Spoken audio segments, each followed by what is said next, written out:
Oh, and the music's going to get choppy again. Okay. Anyway, welcome once again to Legion of Reason Diversion. I am your host, the Supreme Reverend Dr. Randy Tyson, and I'm along with my co-hosts, Christine and Twyla. And of course I have the YouTube feed going, so I'm getting feedback. Great. Yeah, what else could go wrong? Hopefully nothing. Anyway, today we have with us freelance journalist Cathy Young, and she joins us to discuss some of the aspects of social justice and how they stack up against reality and her own experiences in dealing with them. She is a Russian-born American journalist who has written articles for quite a few major publications, including the New York Times, Washington Post, the Philadelphia Inquirer, Newsday, the New Republic, Wall Street Journal, the American Spectator, National Review, and Salon, the Weekly Standard. Oh, there's holy mackerel. This is quite I don't want to use the word pedigree, a litany of really high-quality publications. I mean, you've done remarkable work. Thank you. And you've also written at least one book. Is more than one? Two, actually. Two now. I know of Ceasefire, Why Women and Men Must Join Forces to Achieve True Equality. I have that book. Okay. Yeah, I also had 10 years before that, I wrote a book about growing up in Russia. So that was my first foray into publishing. Well, how old were you when you moved from Russia? I was 16 when my family left. And I actually turned 17 in Vienna while waiting for the entry visa to the United States. So that was kind of fun. It was a really great way to spend my 17th birthday. So, it was... I've been... and that was in 1980, so I've been here for a while. Oh, I guess the 80s. That was a very tumultuous time, especially in the Soviet Union. It was, yeah. Yeah, and of course culminating in the self-destruction of the whole edifice. Right, and I mean, amazing. I will say that when I was leaving in 1980, I mean, if somebody had told me at the time that, like in 11 years, the Soviet Union will no longer exist and communism will no longer be the dominant, the ruling party, I would not have believed it. It happened so quickly too. It was just astounding. In 1981, I started university, and I had a political science professor who we were talking about comparisons between Canada and the Soviet Union. That Canada had far less. About the Quebec versus English Canada disputes that have gone. Yeah, we were discussing it in that context, and he was saying that Soviet Union has far more issues, or had, and I suppose I should say now, along those cultural lines and reasons to disintegrate than Canada did, and I still remember that. It was very prescient. Right. Well, of course, now the question is, for a lot of people, there are a lot of people who believe that in another, 10 years or so, Russia may disintegrate because there's a lot of ethnic tensions within Russia itself, and it has this structure where there are these kind of semi-autonomous units. And of course, Chechnya is the big one, and we don't know where that's headed because that's a very, very weird situation right now because it's basically a sort of Islamic republic that lives by its own laws that is officially part of the Russian Federation, but they basically have Sharia law. And a lot of people are questioning this because they're saying we have this. This territory, which is supposed to be governed by the Russian Constitution, but you have no freedom of religion. I mean, of course, there are issues with that within all of Russia, but, Chechnya is really kind of a law unto itself. And, and who knows what's going to happen there because they have this sort of strongman leader, Ramzan Kadyrov, who basically, used to be a pro-separatist rebel who made a deal with Putin where, he delivers complete loyalty in exchange for essentially being allowed to run Chechnya the way he wants. So, it's kind of like they really pretty much have quasi-independence, except that they're sort of officially bending the knee to the Kremlin. but who knows where that's going to go. Well, there's certainly a lot of disquieting stories that come out of that region because the LGBT community there must, it's very dangerous to be a member of that community. Oh, absolutely. Yeah. And, there's a lot of, people talk about, dissidents getting murdered in Russia. In Chechnya, that's kind of like basically, normal procedure for dissidents to be murdered. Well, that's the thing. And there are all sorts of like quasi-medieval stories about, Kadyrov throwing people to the wild animals that he keeps in his personal zoo. It's, that sort of stuff. So it's bizarre. I hear that nothing happens in a major way in Moscow without Putin's say-so. For instance, the killings of journalists in Moscow that are critical of the regime. Yeah, no, I'm pretty sure that, at least I can't speak to every single one of them, but certainly when you look at what happened to Boris Nemtsov, the dissident leader who was a former governor and who was sort of, very big on the opposition, this is a guy who was constantly being tailed by the police, especially at that time, because they were on the eve of a big opposition rally, and then he gets shot like literally within a short walk of the Kremlin, where everything is patrolled by the FSB, which is the successor to KGB. So there is really just no way that could have happened without the knowledge of people at the top. So I think that sometimes Putin does get a little too much credit from, both his friends and his enemies for being like omnipotent and, completely in control of everything. There's a lot of stuff that goes on in Russia behind the scenes where, there are these different sort of clans, as they're referred to, like people from, various business sectors and sectors of the government. There are questions as to, how much power Putin actually has himself. Is he really this omnipotent dictator, or is he someone who, if the people behind him decide that they want to remove him, then that's it. So I don't know. I am looking at this at a distance. I haven't actually been back to Russia since 1994, so it's really been quite a while. And I will say I've wanted to go back because there's always a lot of interesting stuff going on, and I write about Russia, so I kind of feel like I really should be kind of on the scene more, because I do a fair amount of writing, and these days you can really get a lot of knowledge without directly being there. You can listen to Russian radio and watch Russian TV on the internet, and you can talk to people, etc., etc. But there's really no substitute quite for actually being there. It's like every single time that I start kind of making plans to go, another journalist gets killed, and I'm like, you know what? Maybe not right now. So. Yeah, I don't blame you. Yeah.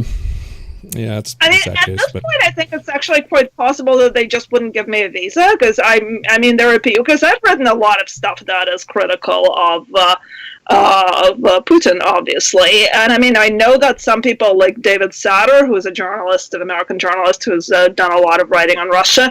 At one point, he wanted to go to the Sochi Olympics, and they just didn't give him a visa. They just basically said, and under the law, and I think it's actually not, in that regard, the law in Russia is not that different from, other countries, including the U.S., where if you're a foreigner, they can just deny you a visa without giving a real explanation. They can just say, in the interests of national security, we've decided that, we don't want to give you a visa. I'm actually like, I'm almost tempted to apply just out of curiosity, but I don't know. One of these days, we'll see what happens. Right now we have enough stuff going on, back here. God, we keep it busy. We won't even get into Trump, but today, Trump and the social justice people, it's like the twin pillars of insanity. Yeah, that's an interesting way of putting it. It is. Right. I honestly think that democracy is its own worst enemy, in a sense that people who didn't have to work for it don't just take it for granted, but they actually work against it. You know, if like freedom of speech, for instance, and I'm a very strong proponent of free speech, and I had an argument about that today, but it was a misunderstanding that the NFL players taking a knee is not free speech. The NFL is a private enterprise. It is not required to follow constitutional law. But no, certainly not. But I mean, I do think that when you have the president weighing in, like calling for the NFL to fire those people, I mean, it's not. It doesn't necessarily raise constitutional issues because obviously, you know, what Donald Trump says on Twitter doesn't, thank God, have the power of law. No kidding. You know, it doesn't actually get affected. But I mean, I think that in addition to legal issues, there's also the sort of cultural climate. And there's the kind of climate of, you know, do we have a climate of respect for free speech? And I think arguably when the president makes a statement that people should be fired for you know, doing or saying something that, you know, he disagrees with ideologically, I think that sends a really bad message in terms of, you know, the cultural support for free speech. There was an interesting speech that was given several years ago by Ajit Pai, who is the currently the head of the Federal Communications Commission, and he has been sort of the most hated man on the internet, I guess, because of the net neutrality issue, which I don't even really know that much about that. Neither do I. Not gonna say that. But he gave a really interesting speech a few years ago where he basically said, you know, yeah, the First Amendment is great, but you know, you really need to have a climate of sort of cultural support for free speech, because without that, even with the First Amendment, we're going to have, you know, people's speech effectively being censored. And I mean, you know, you can get into a lot of arguments about, you know, is Twitter, for instance, or Facebook required to provide a platform to all opinions? And, you know, or can they just say, well, we're going to ban you because we don't like what you think about feminism, for instance? And, you know, my take on that is that I think the social media companies, I mean, they're private corporations, and I do think that there's a danger in saying, oh, well, because you're sort of basically like the marketplace of ideas, we're going to force you to host speech you don't want to host, you know, like to do that by power of law, I think would be disturbing, and definitely would actually be unconstitutional.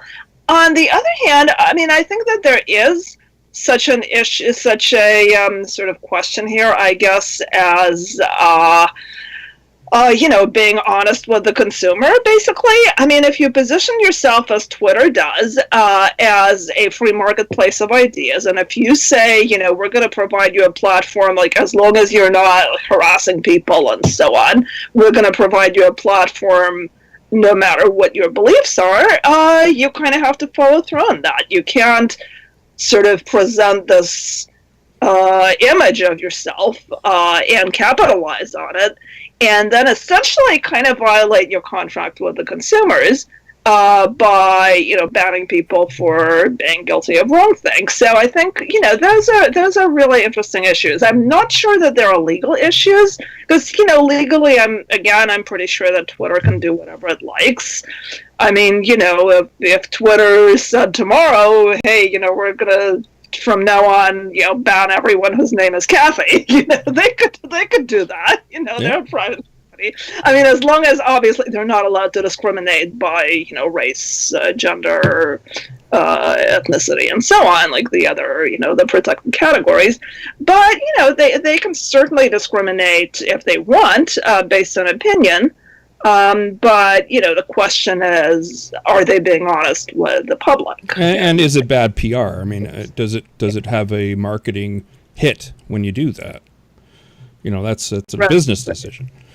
Oh yeah, there's arguments for both, to go both ways. I personally, I think that it suits the a business to be as inclusive as possible, which means the broadest possible ideas. That's just my position, because I think there are arguments to be made that there are certain opinions which should not be allowed. But I think that's fraught with danger.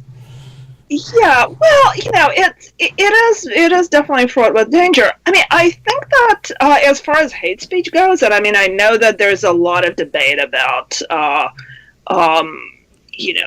do we have a good model in the U.S. where we basically say, you can say anything you like even if you actually call for violence against certain groups, legally you cannot be prosecuted for that as long as it's not in a context where you're calling for specific violent acts that could actually happen right now. Like, I mean, if you're standing in front of a crowd of people with guns and, you say, let's go kill all the Jews, you can be prosecuted for that. Right. On the other hand, if you write an article saying, I basically believe that, it would really be a good thing to kill all the Jews, you actually cannot be prosecuted for that. I think that's different from a lot of other countries. Now, I think you can certainly have, debates as to which one of these approaches is philosophically. I mean, I'm in favor of really being as unfettered, as possible legally. On the other hand, I do very strongly believe that in a free society, like in the marketplace of ideas, there are certain kinds of speech that should be sort of beyond the pale. Like if you want to post something on your own private blog, that's fine. On the other hand, should Twitter be able to say, we're going to ban people who call for hate and violence toward, particular groups?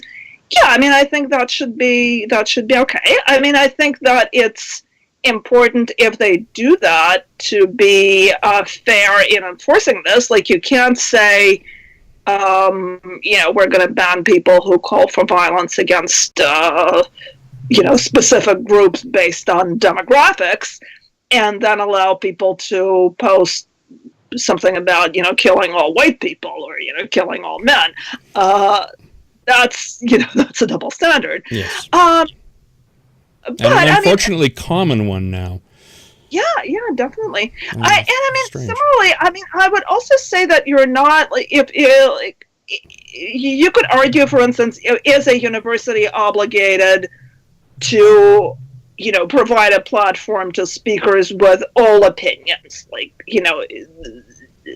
as long as they're not directly calling for violence against specific people. I would sort of agree that there are certain opinions that should be kind of socially stigmatized to the point where they don't need to be included in polite society. My view, though, is that for that to work, and for that to work in a way that respects freedom of debate, you really, really have to draw that line very, very carefully, and you have to really make sure that the opinions that we've agreed to sort of exclude from, a respectable conversation, so to speak. You have to make sure that there are clear criteria, and that this is very narrowly drawn. For instance, again, I think you should be able to say, if you explicitly express, hatred toward specific groups and describe them as, subhuman or, not deserving of rights, I think it's perfectly fine for a university to say, if you do that, we're not gonna host you as a speaker. On the other hand, if you start expanding that, like if you look at some of the people who are being, deplatformed today, as, for instance, being hateful to transgender people. I mean, I don't think any of them have said, transgender people are, freaks of nature who want to be locked up in concentration camps or whatever.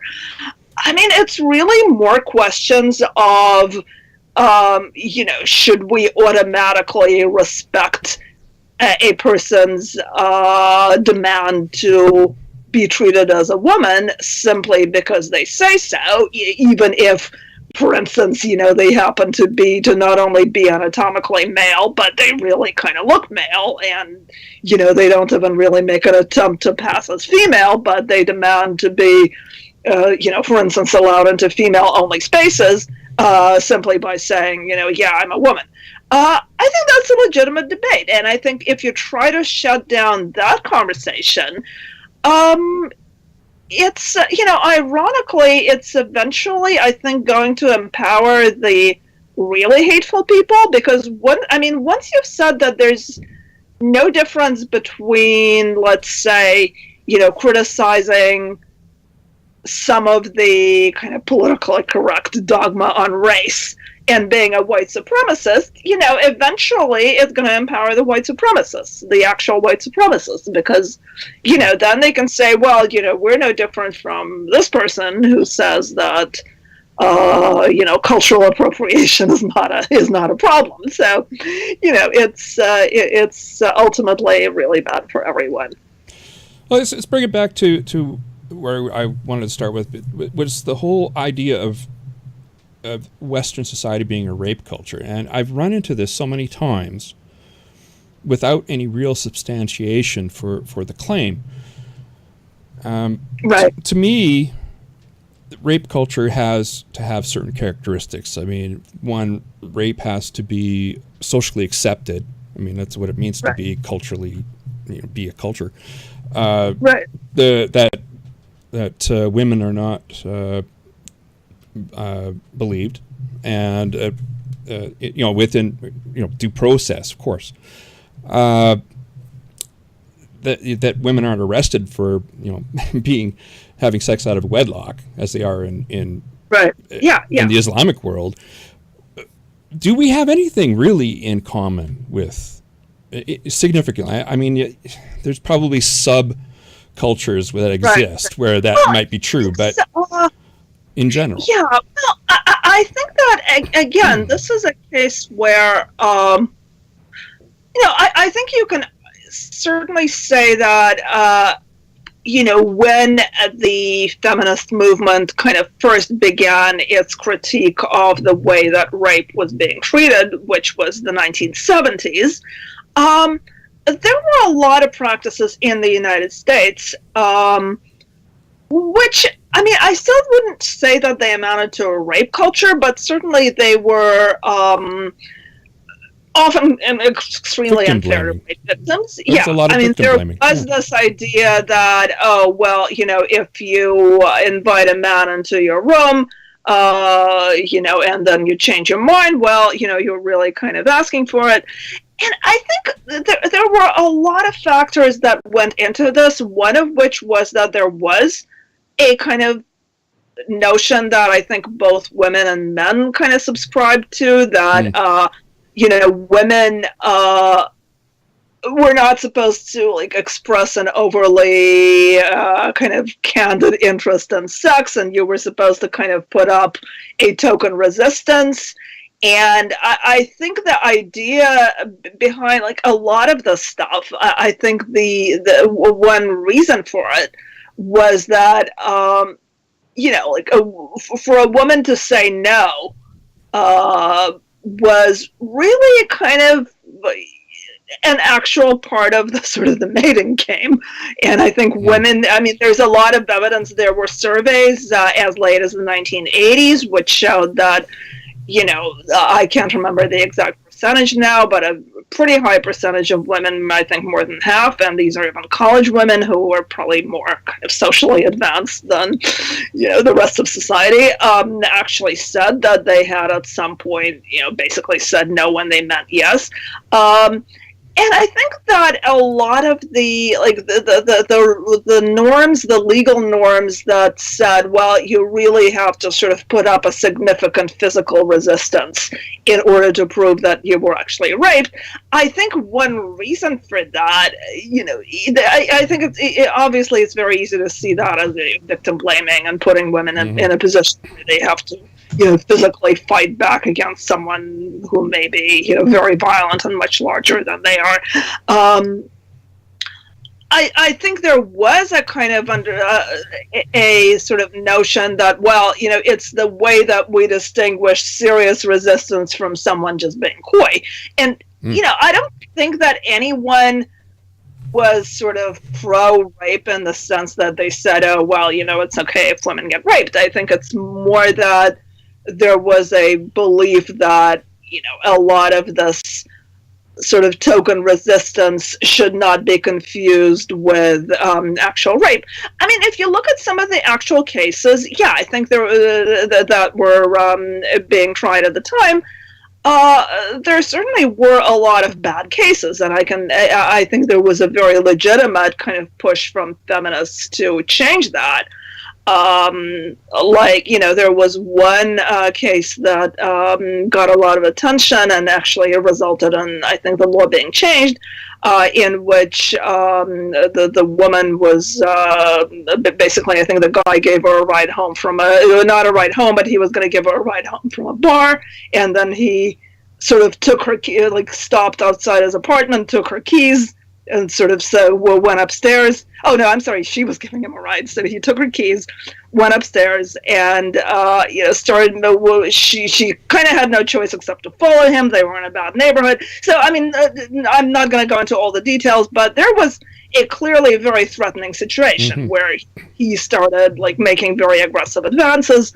And at some point, and I think he actually admitted this, she actually said something like, well, if I do what you want and if I have sex with you, can you promise that you will, let me go and not hurt me? And he said yes. Now, I think that when you ask a question like that, a normal person's reaction would be to say, what do you mean? I'm not going to hurt you, period. If you want to go, you can go. And in that situation, the guy was convicted. The conviction was appealed. This was 79. And the state Supreme Court initially said, well, we're going to overturn that conviction because she didn't fight back physically. And I think those were the kinds of cases that made a lot of people justifiably very angry. And that was eventually legally changed. And, that was in the 1980s, especially. There was a lot of legal reform that was initiated by feminists, which I think needed to happen, clearly, where they basically said, yeah, if you're submitting to unwanted sex because you're physically in danger, that's not consent. And now, to be fair, there were some courts that basically said that, even before that. I think you can look at a lot of different rulings and find a lot of different results. There was, I know that there was a court ruling in the early 1960s, pre-feminism, where they basically said, yeah, submission to a threat is not consent. So there was a kind of patchwork of different legal norms and decisions, but overall, I think that you could certainly make a very strong case that there was a lot of injustice toward rape victims, and I think that the reform that was being called for definitely needed to happen. I think the problem is that today. First of all, I think the call for reform has kind of gone to a point where we've really gone beyond saying that, you should not be held responsible, as a victim if you didn't resist because the situation was threatening and, you didn't physically, have the ability to walk away from this without putting yourself in danger. Now it's kind of gone to the point where a lot of the time, the new sort of feminist outlook on this is that you shouldn't even really be expected to say no. If you go along with sexual advances when you're not being physically threatened, when you're not in a threatening situation, you have the ability to walk away without putting yourself in danger, or at the very least, you have the ability to say no. And even then, the argument today is that if you, if the person initiating sex, usually male, does not explicitly verbally seek consent, and the woman doesn't explicitly consent, that you can then kind of go back and say, well, actually I was raped. I didn't want this to happen. And I think that's where you really start to kind of go down a very dangerous road. And it's interesting that if you look at the studies of sort of unwanted sex in which there is no use of violence, so it's basically, someone either sort of being intoxicated and doing something that they later regret, or somebody going along with physical advances when they don't actually want this, but they sort of, don't want to hurt the other person's feelings by saying no, or they don't quite know how to say no. If you look at those studies, you will actually find that if you define those things as being a rape victim, you're also going to find a lot of women, quote unquote, raping men. And you have, there are a lot of men's rights activists who will point to those and who will say, well, actually rape is completely a two-way street, and there are as many women, raping men as vice versa. Now, I don't want to get on that bandwagon because, I really do think that we need to stick to a more kind of reasonable definition of rape, where, you can certainly say that any sort of sexual coercion is bad, but it doesn't necessarily mean that, being pressured emotionally into doing something that you didn't want to do is rape. Because, we don't apply that to other situations of life. If you're, to take one example, if somebody sort of very aggressively asks you for money for a charity and, you eventually, cave in and make a donation, even though you didn't want to, we don't let you turn around and call that robbery. We're not going to let you, call the police and say, well, this person who called me from a charity last week, he actually robbed me because, he kept pestering me for a donation and I didn't quite know how to say no, so I finally, donated a lot more money than I wanted to. So, I think it's really quite infantilizing to women, ultimately, to say that any kind of unwanted sex, even if you had every opportunity really to, not go along with it, and you did for whatever reason, to say that that's rape. I think that really does undercut women's agency, and of course, again, it does kind of open the way to redefining rape so that you can really kind of make it a gender-neutral crime, which, obviously, I'm not saying that the law shouldn't be gender neutral when somebody actually does get physically forced into sex, or, when somebody gets taken advantage of when they're actually incapacitated. Yeah, I'm all for the law being gender neutral in that respect. But, I do think it's a bit ridiculous to say that there are as many women raping men as vice versa. And, and that's what you end up with when you start to say that, well, if someone's coming on to you and you never really say no, but you're not really quite willing, but, you go along with it for whatever reason, that's rape. Yeah, well, that's how you end up with the idea that, women are raping men all over the place. Yeah, but that's not what they intend, of course. But they don't understand that there are unintended consequences of making those kinds of laws. It astounds me how many politicians don't get that, and then they say, "Oh, that's not what we meant." Well, too bad. Yeah. Well, I also do think that there is, that there is a very real double standard, which I do think needs to change. Not quite to the point of saying, there are as many women raping men as vice versa. Of course not. But, when you look at sexual harassment, for instance, and this whole, the Me Too moment that we're seeing right now, one of the things that I find really interesting is that, there is this focus on, male misbehavior, which, and obviously, when you look at Harvey Weinstein, certainly when you look at, first of all, I really do find it interesting that this whole discussion is being framed so much in terms of, women being the victims, when, one of the more prominent people in Hollywood to kind of, take a fall due to this whole thing is Kevin Spacey, whose victims were male. And I think that it's kind of interesting that, again, it's being like the whole thing is being framed so much in terms of women being the only one victimized. But also somebody pointed out on Twitter tonight, Mariah Carey was one of the people who were very prominent at the Golden Globes tonight in the whole the big Me Too moment, and she was actually, about 2 months ago, there was a former male employee of hers who accused her of sexual harassment, and that kind of completely went nowhere. Like that just. It was briefly in the news, and then it kind of evaporated. Now, I mean, is this a true story? I don't know. But, I mean, I do think that there is a real kind of reluctance to even acknowledge that men can be victims of sexual harassment by women. There's no believe him movement. Oh, no, definitely not. Definitely not.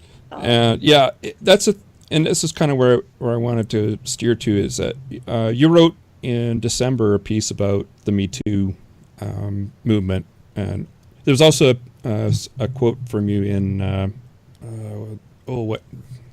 let me take a look at this. I know, is it the spiked? Yes, the spiked one. That's the one. I was a part of that. Yes, and along with Christina Hoff Sommers and a number of other people.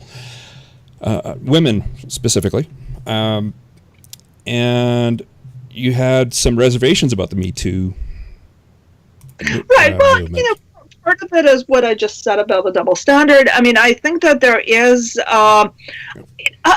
I'm not quite as negative about it as like there were a couple of people in that symposium who basically kind of took a very, very negative view of the whole thing, like from the start. I mean, I think that when you look at specifically like the Weinstein moment, like the fall of Harvey Weinstein, I don't know who can really disagree that that is a good thing, because here is this guy, and I think from everything that I can see, I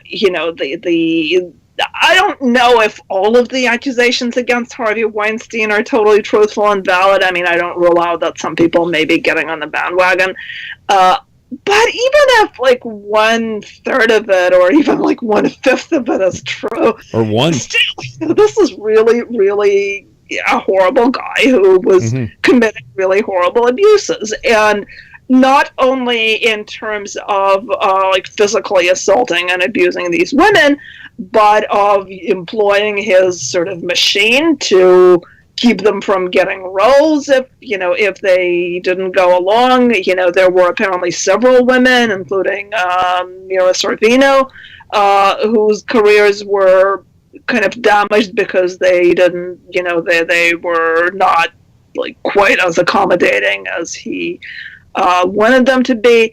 So, this was a guy who was engaging in a really massive abuse of power.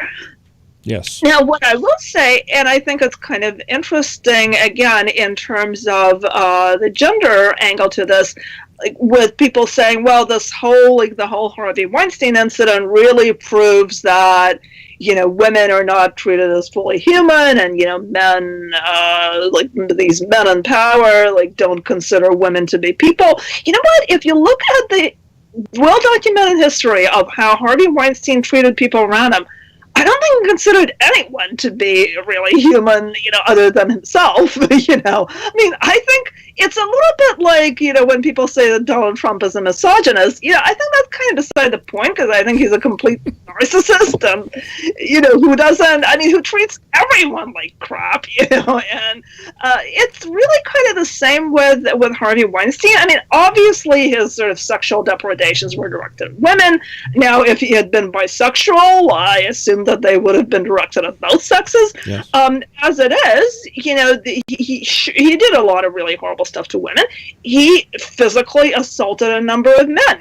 There were like male journalists that he physically attacked when they asked him a question he didn't like. There were male employees who he got angry. And it's interesting that I read an interview with one of them. I don't remember the guy's name, but he had been a personal assistant who at one point was like, maybe more than once, was physically like hit and assaulted and choked by Harvey Weinstein in a fit of rage. Wow. And he said, after he listened to that recording of the model who was, grabbed by Weinstein and whom he then attempted to persuade to like come into his room again, and he said it's actually very similar to like the way, because Harvey Weinstein kind of manipulated and bullied him into returning to his job like after these physical assaults. And he said it's actually very similar. Like he really did have this way of making you feel completely powerless and making you feel that you really kind of have to do whatever he's telling you to do. So I mean, I think to cast this solely in terms of gender is really a serious mistake. And here's what's interesting. Now, Harvey Weinstein's career as a sexual predator was hushed up. I mean, there's no question about that. I mean, there were people who knew, there were settlements, but no one really talked about it in public. On the other hand, there were stories in the media. There were reported stories, like going back, 5-10 years, of Harvey Weinstein treating his usually male employees in a really, really horrible way. Like there was, I came across just accidentally while, looking for this stuff, I came across a story in, I think it was Vanity Fair or something, about like horrible bosses in Hollywood or something. And there was an anecdote about Harvey Weinstein where there was some male employee who had displeased him in some way. And he basically ordered this guy to stand in front of him for like 10 minutes, repeating the words, "I am a dildo, Harvey. I am a dildo, Harvey." And I mean, it's like, this is a guy who is really a sicko, who loves humiliating people. And it's interesting that, this stuff was actually known. And despite it being known, people like Meryl Streep and, people like Michelle Obama, Michelle Obama in 2013, gave a speech at some event that Harvey Weinstein was hosting, where she referred to him as a great friend and a wonderful human being. Oh. So, is it a matter of, our culture not respecting women specifically, or is it a matter of, our culture allowing powerful people, some of whom are probably women as well, to get away with some really, really bad stuff because, they're powerful and they're glamorous. And you know what? There are probably some powerful and glamorous people getting away with really horrible stuff right now that we don't know about. And, some of them may very well be women. So, and I mean, I do think that there's a double standard here that I do find disturbing. Like, there's,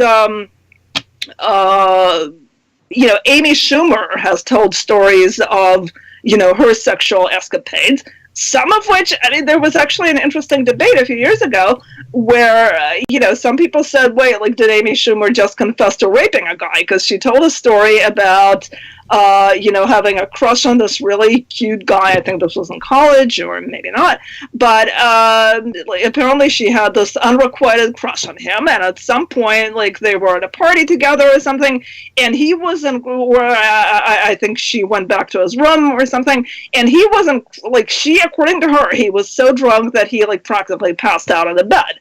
And she had some sort of sexual activity with him, during which she sort of kept fading in and out.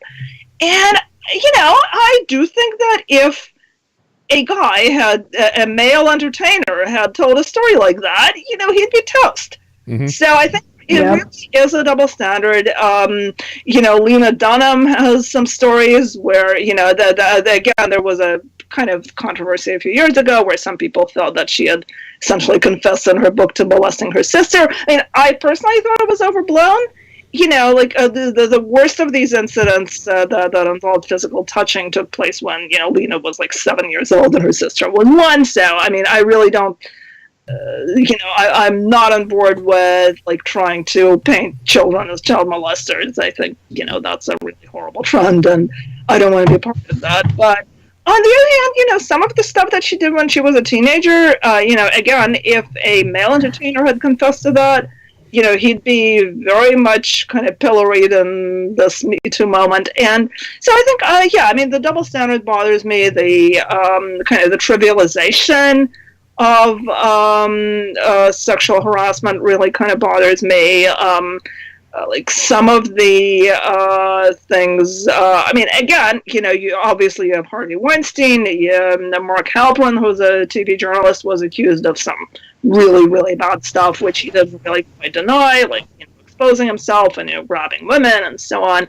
On the other hand, we have these other stories where some people who have lost their jobs, we're not even sure what they did. And, they're like Ryan Lisa, who was a New Yorker guy who says, and that hasn't really been rebutted in any way, that his firing stemmed essentially completely from a consensual relationship that later ended in a breakup, and that apparently, presumably the woman came to see as not entirely consensual. So, it's there's some stuff happening where I think people are losing their jobs, people are losing their careers for very, very trivial offenses, and that bothers me. So I think that the initial kind of impulse was good. I think it's a good thing that Harvey Weinstein was brought down. I think some of the sort of reckoning really needed to happen, but I think it kind of went off the rails a while back. You've written about this in a number of articles, but how much pushback have you received from, hey, sort of going, hey, let's slow down for a second here and examine this? I've received some. I'm sort of used to being occasionally called a rape apologist on Twitter, and stuff like, obviously you just want the boys to like you, that sort of thing. I've been writing about this for a while, so I'm sort of used to it. I have a pretty thick skin, and I think you really need to have, especially now with the social media, if you're a journalist writing on controversial issues, you really, really need to have a thick skin. But, I guess I do have one. I've actually had some interesting conversations with people who disagreed with me, but were kind of willing to consider, my point of view, and who were able to, make arguments that I thought were interesting, for their view that, no, this really hasn't gone too far, and in fact, it sort of needs to go further. I think that I've had a surprising amount of kind of productive dialogue. It's, it really can happen, even on Twitter. But, on the other hand, there's always a certain amount of pushback. I remember that over 2 years ago, I actually wrote a piece for the Washington Post on somewhat similar topics, where I was talking about the sort of push to redefine all sort of ambiguous sexual encounters as sexual assault or sexual abuse. Oh. And at the time, there was stuff like, there was somebody who was actually an editor for Quartz magazine, which is a kind of, left of center magazine of ideas, who tweeted something along the lines of, we really need to make sure that the Washington Post doesn't publish Cathy Young again, because this is really horrible victim blaming. And,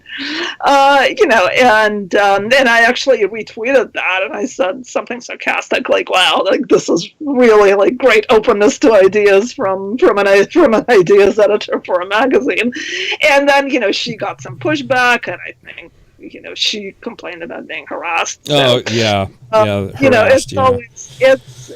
It's always, I haven't, and, I may be, jinxing myself here, but I haven't had one of those really bad, things that people talk about where they get, Twitter mobbed. And I've actually, I've had a couple of moments where, I got a volume of negative messages that was kind of higher than what I wanted to deal with, and I just really basically just set my notifications on Twitter temporarily to get notifications only from people that I follow. And that's actually what I recommend to everyone. I actually will say that there was another person, I'm not going to mention her name because I don't know if she wants me to, but there was somebody who's a liberal who was getting a lot of pushback for writing a piece that wasn't quite like politically correct on transgender issues. It wasn't anti-transgender rights or anything. Again, it was just sort of somewhat critical of this notion that, well, if anyone who says that they're a woman, should be considered a woman.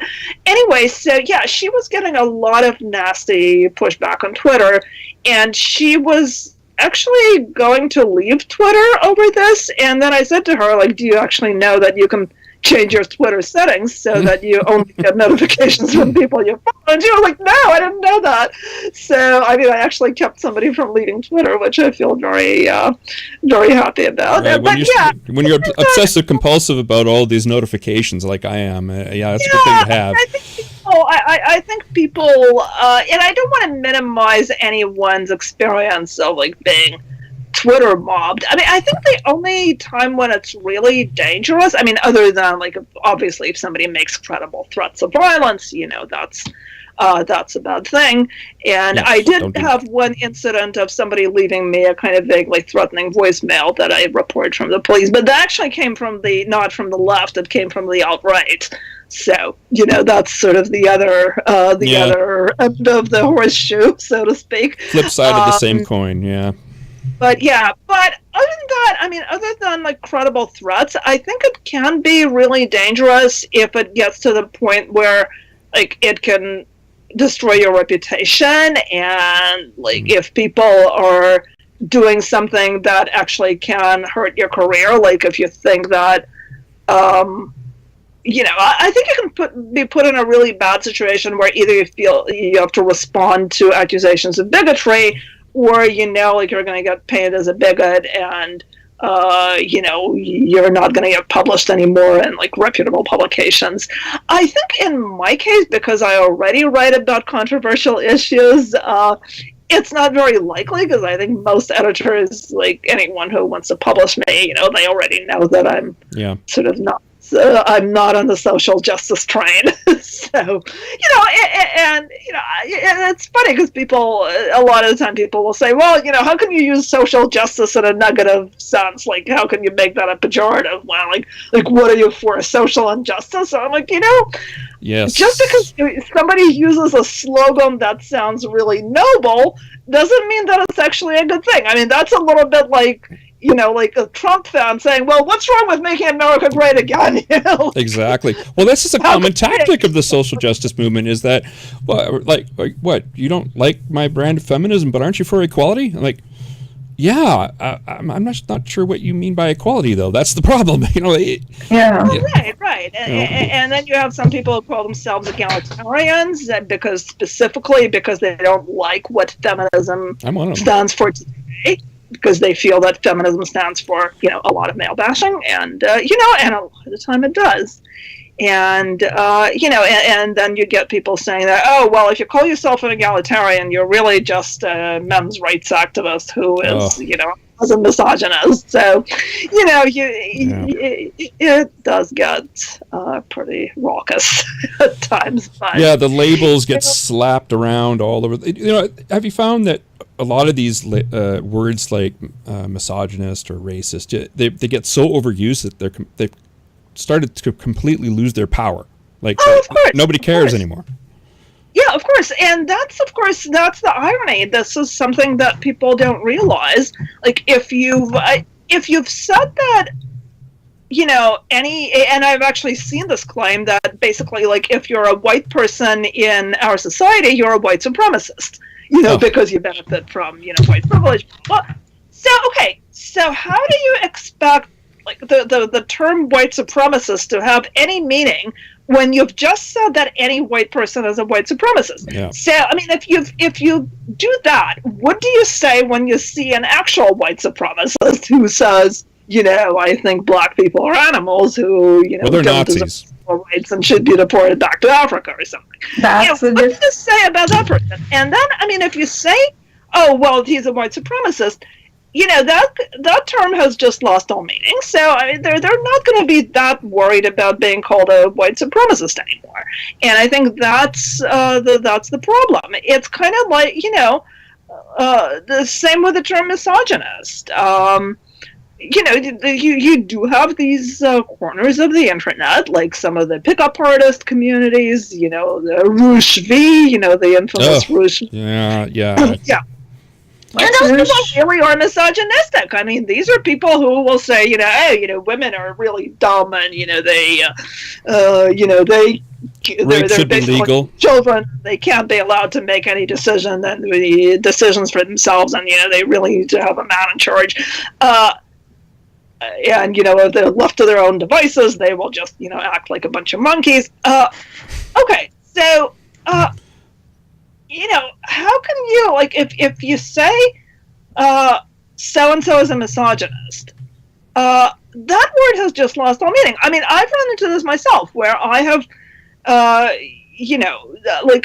there's a guy, I don't know if you've probably heard of Stephen Molyneux. No, I don't know. Or the Stephen Molyneux. Yeah. Oh, okay. I have. Oh, have you? Oh my God. Hey, what's up? Yeah, he's pretty bad. Explain. Yeah, I'm not even sure how to pronounce his name, but I think it's Stephen Molyneux. He's a YouTube guy who, he's also like an alt-right guy who's, Well, it's already bad. Okay. Yeah. He's very much into the sort of like racial differences in intelligence, Okay. Yeah. So it's basically like black people are stupid and all of that. But he's also. He has basically kind of said, women. I think he actually has a video where he says something like, women are the root of all evil. I think is he quoting the Bible? Yeah, I was just gonna say that's biblical. I think his theory is that women select women can I use language that is you not? You can use anything you want. Can I say asshole? Okay, so his theory is basically that women love assholes. So women are the reason that asshole genes get perpetuated. So if you're complaining about men doing evil stuff starting wars and blah, blah, it's all the fault of women because they love assholes. So and it doesn't even compute, but anyway. Yeah. Well, and that's it. Some women might, but not all women do. Where does he get off putting all women in one basket? Yeah, well, of course, yeah. And I wouldn't put all men in one basket. Well, of course, yeah. So, this is a guy who says, genuinely misogynistic stuff. He's, I think he's also, he basically says that, any entertainment that portrays women as, doing anything other than having babies is really bad because, it's causing a demographic crisis because, all women need to start having babies at 18, whatever. I don't really follow this guy too closely, but he does say a lot of genuinely misogynistic stuff. So, I've said this, and I think there are people, because sometimes he can present a more respectable front. Sometimes he will talk about issues where he appears to be sort of reasonable, and I think he pulls some people in that way. And I've seen people who don't really know what he's all about, and who think that he's got a podcast where and I think the issue has come up of various people appearing on his podcast sort of not quite knowing what he's like. And, and I've said, and people have asked me, oh, well, what's wrong with Stephen Molyneux? And I'm well, he's a racist and a misogynist. And then I suddenly realized that, that doesn't really mean anything anymore because, to a lot of people, that probably means oh, well, misogynist could just mean that, you made a remark about boobs or something, or, and racist means that, you think it's fine for, Katy Perry to appear on stage in a Japanese, geisha get up. So, it's ridiculous. and I think this is a real problem, because I mean, I've encountered this myself, where I will use those terms to refer to like actual racists and misogynists, and then I realize that it really doesn't have much of an impact anymore, because people think that you're talking about something completely trivial, and and that's a problem. And that's why the social justice people really don't realize, like, to what extent they are damaging their own cause, really. If their cause is the eradication of bigotry, they are really damaging their own cause, because they're completely stripping those terms of all meaning, and they're taking the stigma away. And I think that's one of the things that has kind of enabled the rise of the alt-right, because, people aren't really that worried about being called, a lot of people, are not that worried about being called a racist anymore, because, like, if you've been told that, oh, well, all white people are racist, well, then I guess, I'm a racist anyway, so, I seem to remember saying exactly this. Yeah. I said exactly this.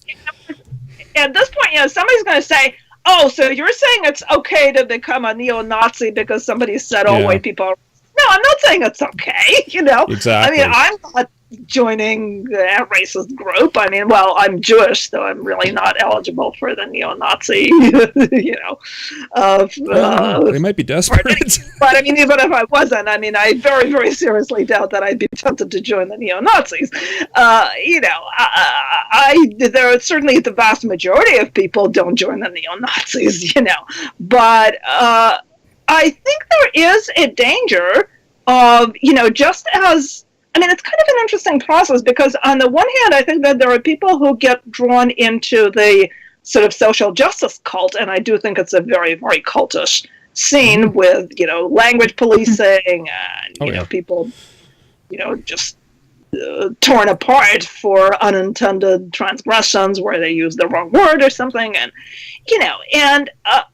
I think a lot of people get kind of pulled into that cult because they are genuinely interested in, social justice. They realize that there are, bad things going on. Like, they're concerned about police brutality toward African Americans. They're concerned about sexual harassment of women, and there are real issues there.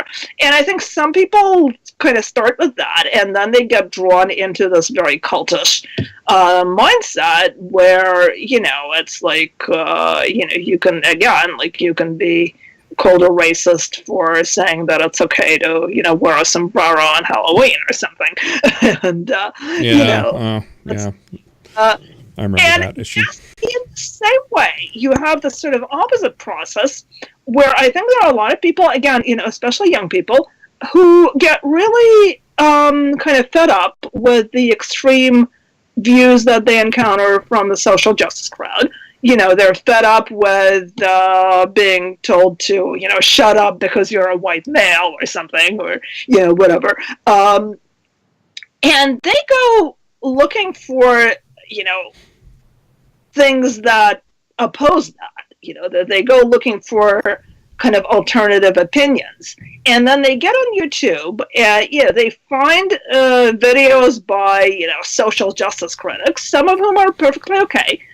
But then they kind of start going down the rabbit hole, and then, they will look at, because a lot of the time you get these, like, related videos when you watch something, and then they start watching more and more, and then eventually they stumble on the alt-right, and then they stumble on these people who say, oh, well, hey, you're a victim of would-be white genocide, because, people are, like, these social justice warriors are bashing white people.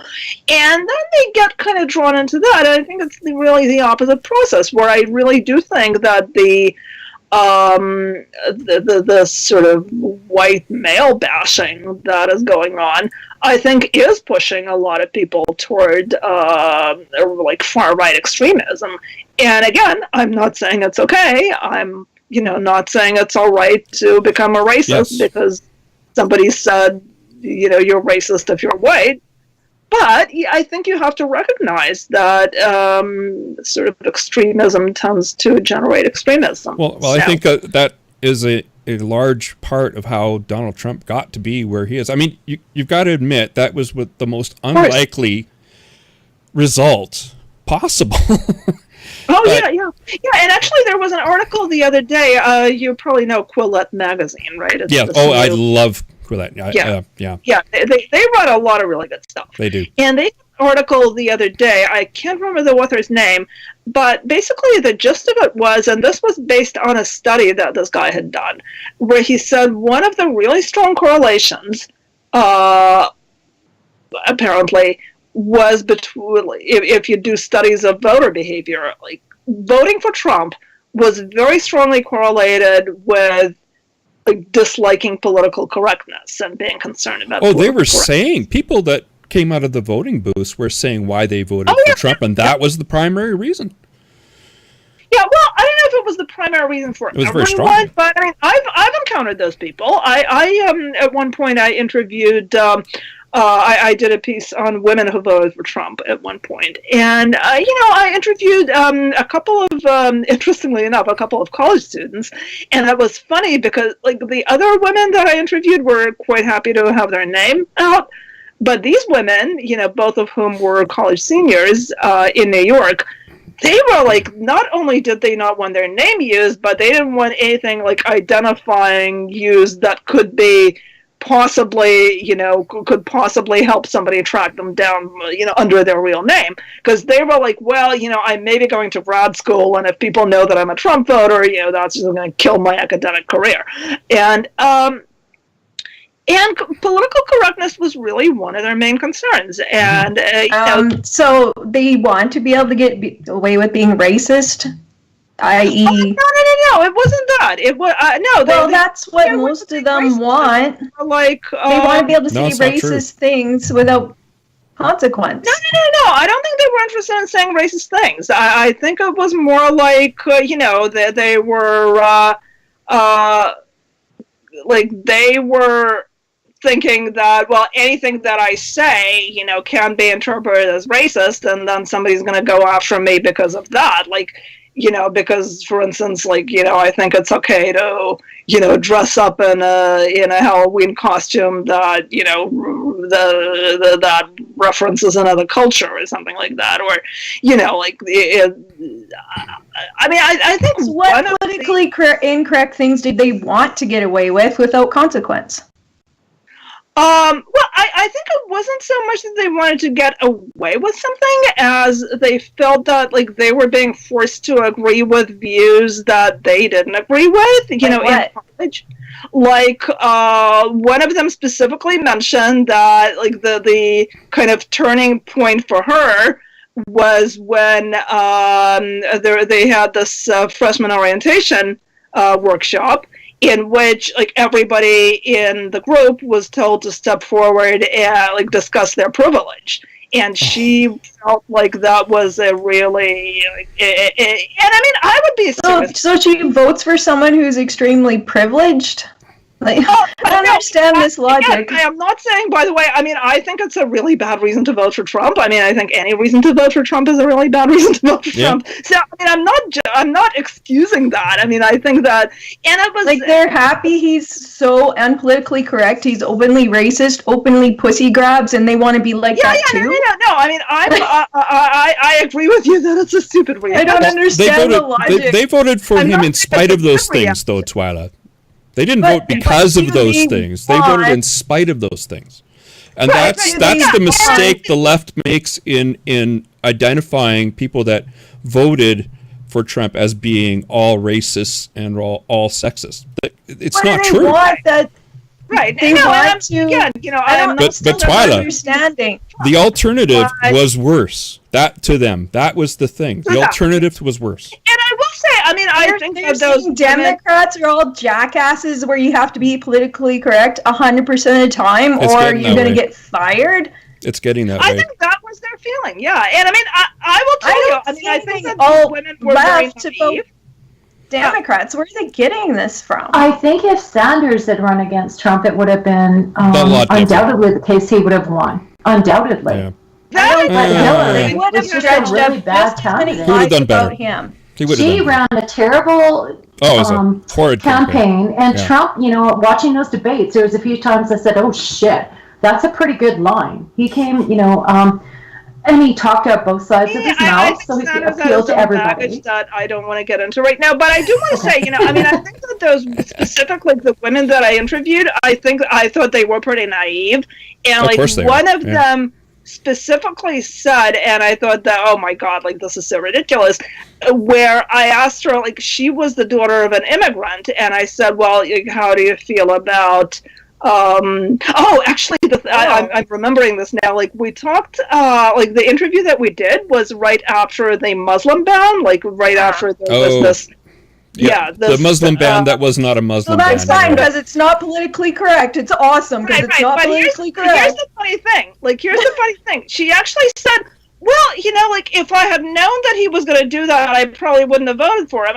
He actually, openly said that he would do that. What are you talking about? It's one of his campaign promises. Yeah. I think that there was a lot of naivete there. No kidding. But, I'm just trying to explain the reasoning. And I'll tell you, another example that she gave me, the same woman, of, what... kind of turned her so much against political correctness that she was willing to vote for Trump, was that she said they had a class in which, and I don't remember what class this was, but at one point they were discussing a survey which showed that the majority of women in some Muslim countries believe that it's okay for a man to beat his wife if she disobeys him. And she said the professor was all well, we shouldn't be judgmental because, it's their culture and it would be... cultural relativism, yay! Oh my God! I hate cultural relativism. Trump is part of the reason Trump gave me that as an example of, and she basically sounded like she felt that if she questioned that, she would be labeled an anti-Muslim bigot. So, this is just in terms of you asked before, what did they want to get away with that they considered to be politically incorrect? So, for one of them, for instance, it was being able to object to this kind of ridiculous rationalization and not being called as well. Now, is that a good reason to vote for Trump? No, it isn't. But I'm just giving you the reasoning process. And I think there was a lot of wishful thinking. There was in terms of specifically the sexual assault allegations. I thought that was also interesting because both of these women kind of felt and this is again this sort of this kind of mentality where everything is sexual assault.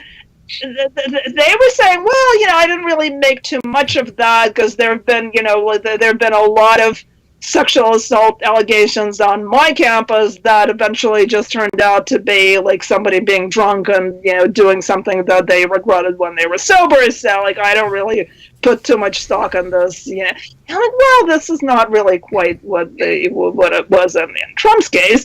And I think as far as the pussy grabbing tape, they were well, I thought it was just talk, and look at how many times he's divorced women. I think people who voted for Trump, I think certainly made a lot of rationalizations, and I still see that going on. And I honestly, when I interviewed those women, not just the two college women, but all the women that I interviewed, I really, really wanted to be respectful of their views and give them a but it's there was so much stuff that was just kind of, so transparently rationalizing everything. And one of them actually said something well, I think Trump is going to do a good job. And this was when he was really just beginning. Because his ego will not allow him to fail. He has to succeed at everything he does. Oh, he's succeeding. He's succeeding in rolling back human rights. Four times he filed for bankruptcy. Yeah, I know. So, I think you have to be and treats his exes like crap, treats women like I want to remind everybody that Trump went on the platform of endorsing LGBTQ rights. Which he lied about. Well, and then tried to that's what I'm saying about talking about both sides of his mouth, right? And that was one of the liar. He's been a liar his whole life. You can go through his Twitter, from the start. He just lies, and people think he's going to be honest all of a sudden. Oh, I know. It's ridiculous. He's compulsive. But, so I'm definitely not justifying anyone voting for Trump because of political correctness. I'm just saying that a lot of people did. I'm not saying it's a rational response, I think if anything, and I actually wrote a piece, the day, I think 2 days before the election, I wrote an article that said, like, if you're voting for Trump because of political correctness, you really shouldn't do that, because if anything, Trump is going to incorrectness. He's the politically opposite. incorrect because he's an asshole. And if you want to be an asshole too, yay, you all get to be assholes now. Are you happy? Yeah. Right. No, and I think there's a very real issue, and this is actually, I predicted this in my article, I will say. A lot of people now who used to be very concerned about political correctness, and I do think that political correctness is a real issue, speech suppression is a real issue, especially in the universities. A lot of the people who were talking about that, 2 years ago, now are saying, well, you know what, I really don't think that we should even be wasting time, talking about students shutting down somebody's talk on campus when we have a much bigger threat in the White House. And, who can you guys wanted. He's so politically incorrect, you should just be fantastically happy. Right. Well, that's the thing. So, I think that it was a really, really bad decision to vote for him for that reason. But nevertheless, let's go for another politically incorrect person, which just means they're jerks who don't know anything. Yeah, that's very uninformed. Not necessarily jerks. I think that Trump is a humongous jerk. That's why he's politically incorrect, because he just doesn't give a crap about anybody. He's a narcissistic personality disorder. I don't think. This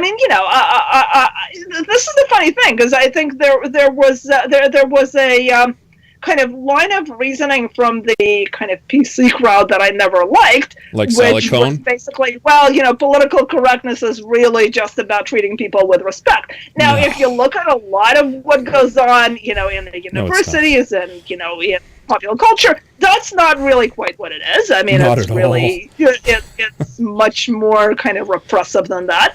But if you look at Trump, and if you make Trump your model of being politically incorrect, then yes, then actually, you do seem to be saying that, being PC is simply like not being an asshole. So, so I think it's a very, very bad reason to vote for Trump, and it's certainly not helpful in any way. So. Well, I think that the American public, the parties, particularly when we talk about the Democratic Party, ignoring the problem of political correctness that they have been doing, and actually exacerbating it.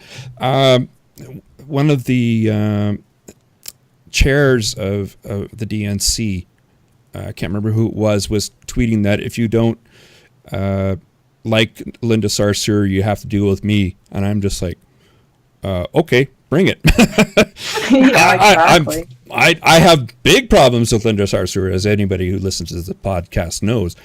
And it's crazy. It's starting, it's infesting, major political parties. And it's dangerous. It is, to me, the primary cause of Donald Trump's rise. And he was the only voice talking about certain topics, and anybody who wants to talk about, regardless, anybody who talks about it, people will gravitate to that because at least somebody is talking about it. And they'll gravitate to that person. Somebody talked about education, got ignored because the media loved the politically incorrect asshole over talking about boring old education and boring old economy. He's a sensationalist. That plays on CNN and news organizations. A lot of good things got ignored in favor of putting the camera on some son of a bitch talking about pussy grabbing. Well, that certainly. Well, that wasn't on the campaign trail, but. It's we are where we are. Exactly. Yeah, and so the thing is, you want to listen to some guy talk about pussy grabbing for 8 years? Good, elect another one. Great job, guys. The media that's just the problem. We have to look to the next election and what to do. And people like Sally Cohn are saying that we need more PC, which is it just blew my mind. I'm like, what are you talking about? Need to go after the person who's speaking when they're speaking, whether it's boring or not, about issues that matter, not about pussy grabbing. I'm not going to try to get into the mind of the typical voter who got No, me neither. I can't do it. I can't.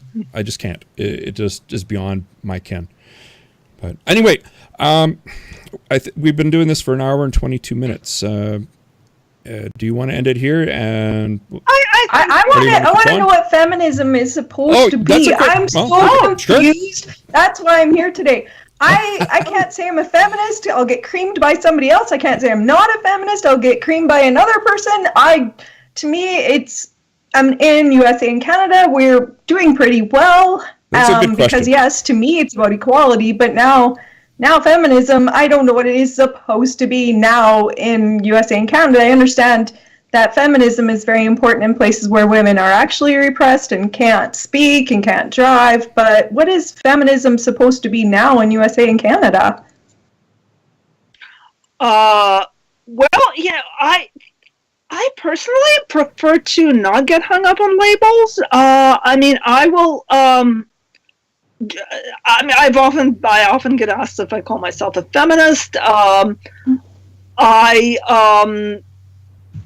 don't shun the term. I mean, it's funny because I've criticized. I mean, often I will use the term feminist when criticizing the sort of orthodoxy with the kind of the really extreme assumptions about the oppression of women and first world cultures today, and about men. I mean, the whole kind of men are mistreating women all the time crowd. I've often used the word feminist to criticize them, and I will have people say, well, not all feminists. And yeah, I mean, I certainly agree. I try to avoid as much as I can generalizing statements about feminists. Do I consider myself a feminist in the original sense of, do you believe in the equality of men and women? Certainly I am a feminist. I sometimes use the term dissident feminist because I do think that the kind of mainstream of feminism in the United States and Canada today is kind of not quite on the page where I am. So, I do want to differentiate myself from kind of the general. Well, it seems like it's gone down into intersectionality, which is, I believe, a very bad ideology. That whole other topic, because there is so much going on. There's personality. There's, there's the kind of polarization of men and women. I mean, I think that to me, being a feminist to me, there's no real difference between feminist and sort of gender egalitarian. Yes, I completely. It's about that's unfortunate. I am treating people as individuals and defining them by gender, which seems to me to be kind of self-explanatory and really obvious. And that includes not applying a double standard based on gender, and it means essentially, treating everyone as a person. Now, a lot of people will say that that's not what feminism should be, that it should be about sort of focusing on women's oppression. And, and to me, there's such a big component there of treating women as victims, and a lot of just really condescending treatment of women. I think a lot of the sort of Me Too brand of feminism really denies women's agency, and blames all problems in male-female interactions on men. I don't think that's fair. I don't think it's fair to women or to men. It's what should feminism be? I think feminism should be about treating both men and women as people. That's I think society should be about that. Yeah. Feminism is what you want it to be. I mean, really, is what it comes down to, I think, Twyla. What do you think is your sense of fairness? Let that lead you. That I don't like using the term feminism. Yeah. No, I think I think fairness is really the operative word there. Fairness and equity, fairness, equity, and freedom, because I think it should also be about the freedom of defining yourself. I mean, there's a lot of arguments that you can get into about, should feminists support, a woman's freedom to, not have a career and, stay home with her kids?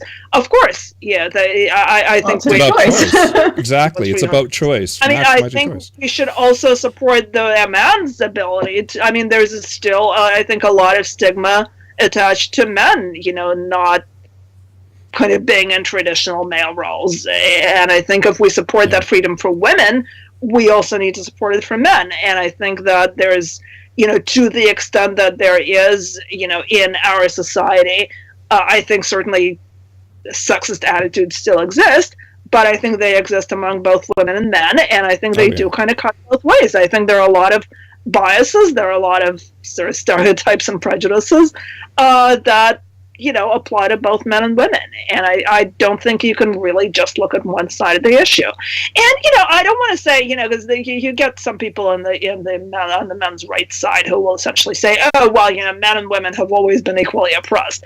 No, I don't think that's true. I think that if you look at the situation like 100 years ago, where a lot of the time women didn't have property rights, you couldn't get credit from a bank. Even like recently in the 70s, if you're a woman trying to start a business, you had to get a guy to co-sign the papers so you could get a loan.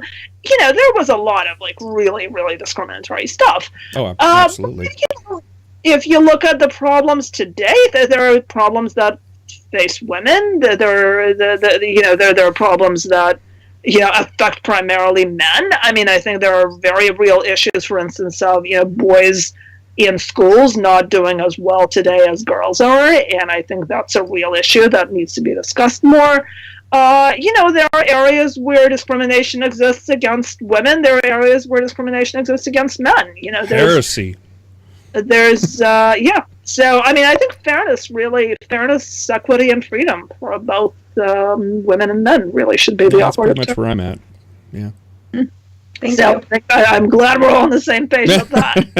And I think we can wrap up here. Yeah, right? I think we'll wrap up. We'll on the same page. We'll agree. Yeah, I at some point I'd love to have you back on again and for another discussion and in a few months, because we could talk about all manner of issues, especially when it comes to the cult of social justice that exists today, and that's a huge area that.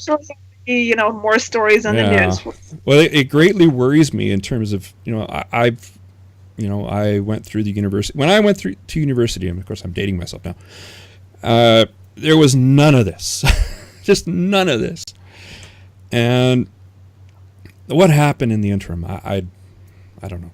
I don't know what happened. And now it's polarizing everybody, the left and the right, making things even worse. I think that a lot of that polarization has to do with the newness of social media and its anonymity. It allows you to be very mean.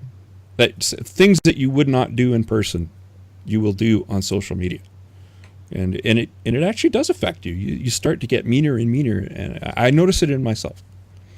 Oh, it's not good. It's not good. Absolutely. And you just all right. Well, to be continued, I hope. Well, yes, absolutely. I'll set something up in a few months. Great. Well, thanks for again to discuss. We went through a wide range of topics, and it's been awesome. I love it. Yeah. Same here. Thanks for having me on. Great. Hey, take care. Kathy. Bye.